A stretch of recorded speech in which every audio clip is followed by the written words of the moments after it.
Miss হবে না আপনার পছন্দের টিভি শো, দেখুন জি5 অ্যাপে একদম ফ্রি। তুমি খুশি তো?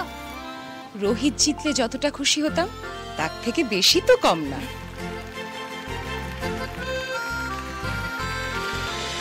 এসব কি হচ্ছে স্যার? কেমন লাগছে? কি মনে হচ্ছে? কি মনে হচ্ছে? মনে হচ্ছে আমি একটা রাজকন্যা আর সবাই মিলে আমার সম্বর্ধনা দিচ্ছে। এত আয়োজন সব আমার জন্য, আমি ভাবতেই পারছি না। এই ফুলকি দাস, তুমি কি করেছো জানো?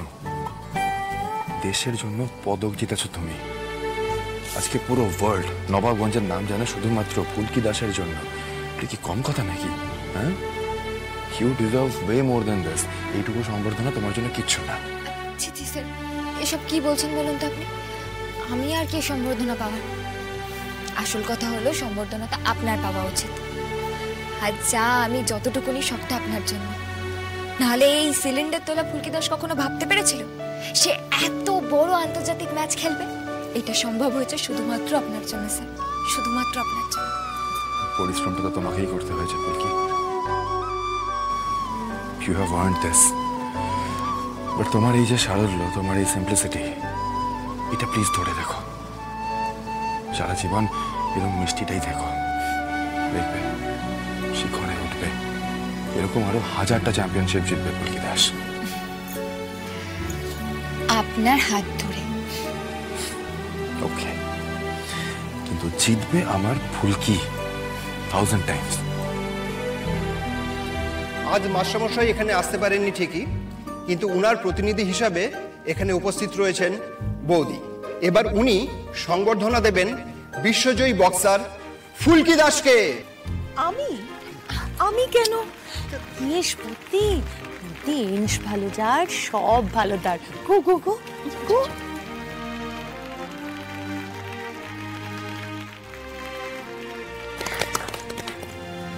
ফুলকি, দেখেছো কি সম্বর্ধনা দিচ্ছে?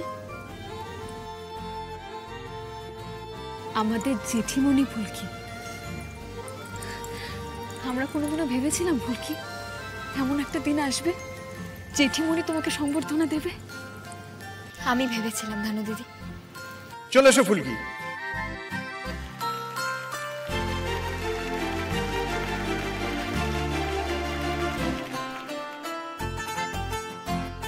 থাক থাক থাক।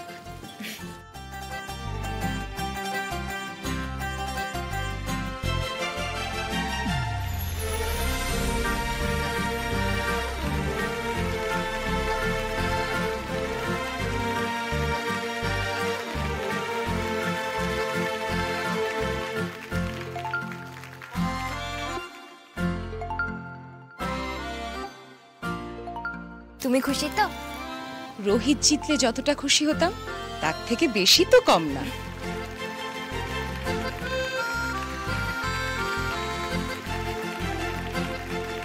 দেশের মান রাখলো কে? ফুলকি দাস সাবারকে। বিশ্বজিতে ফিরলো কে? ফুলকি দাস সাবারকে। নবাবগঞ্জের মাথা কে? ফুলকি দাস সাবারকে।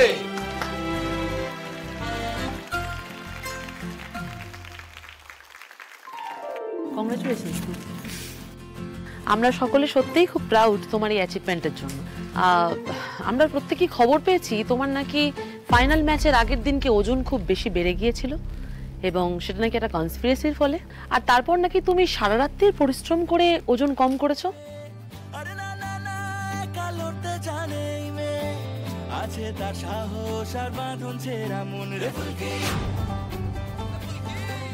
তোমার কি মনে হয় এই ষড়যন্ত্রটা তোমার জীবনের একটা অঙ্গ হয়ে গেছে? এই ব্যাপারে আমি আর কি বলবো, যারা ষড়যন্ত্র করে তারা ষড়যন্ত্র করবে। আমার পাশে আছে আমার স্যার, আর আমার মাথার ওপর মা কালী।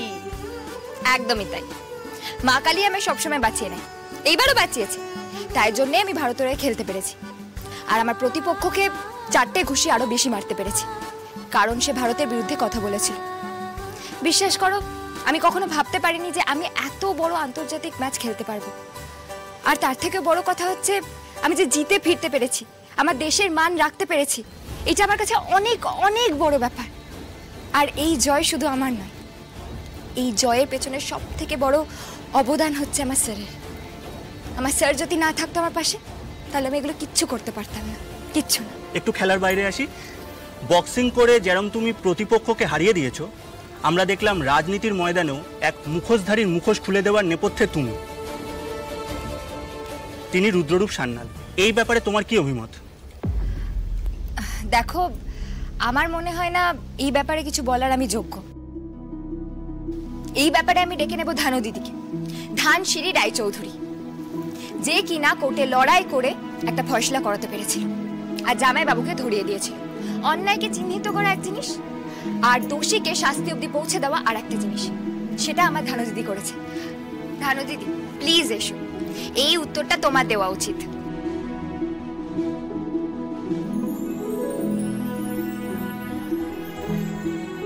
ধানসিঁড়ি ম্যাডাম বলুন। দেখুন, রুদ্ররূপ সান্যালের মতো একজন ক্রিমিনালকে শাস্তি দিতে পেরে আমি মনে করছি আমার ওকালতি পড়া সার্থক হয়েছে। এবার আপনাদের সবাইকে একটা সিরিয়াস কথা বলার আছে। আমরা সবাই জানি রোহিতের কতটা অবদান আছে ফুলকির জীবনে, এবং এটাও জানি যে ফুলকির কতটা অবদান আছে রোহিতের জীবনে। আমরা কেন, গোটা নবাবগঞ্জ জানে।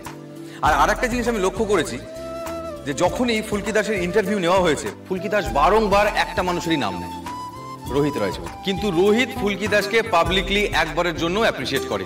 এবার প্রশ্নটা হচ্ছে, আজকে কি করবে? আপনারা বলুন। করবে করবে, ইয়েস ইয়েস ইয়েস, করতেই হবে। আমরা গুরুজন হয়ে বলছি আজকের দিনে ওকে এটা করতেই হবে। সরি ভাই, পাবলিক ডিমান্ড, কিচ্ছু করার নেই। আজকে আমরা সবাই চাই রোহিত পাবলিকলি ফুলকি দাসকে তার মনের কথা বলুক এই জয়ের দিনে। Come on, come on.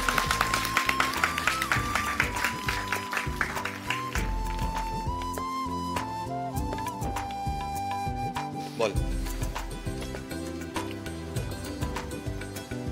বলবো না মানে?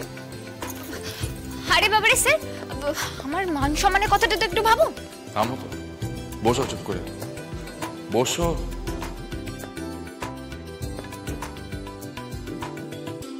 আসলে ফুলকি দাস এমনই একটা বিচিত্র চরিত্র, যার সম্বন্ধে বলা শুরু করলে এক লাইনে বলা শেষ হবে না, বেশ অনেক কথাই বলতে হবে। তাই আমার মনে হয় অযথা কথা বলে সময় নষ্ট না করে একটা ভালো গান হয়ে যাক। ফুলকি দাসের প্রিয় এই দি ভাই, একটু চিমটি কাটো তো।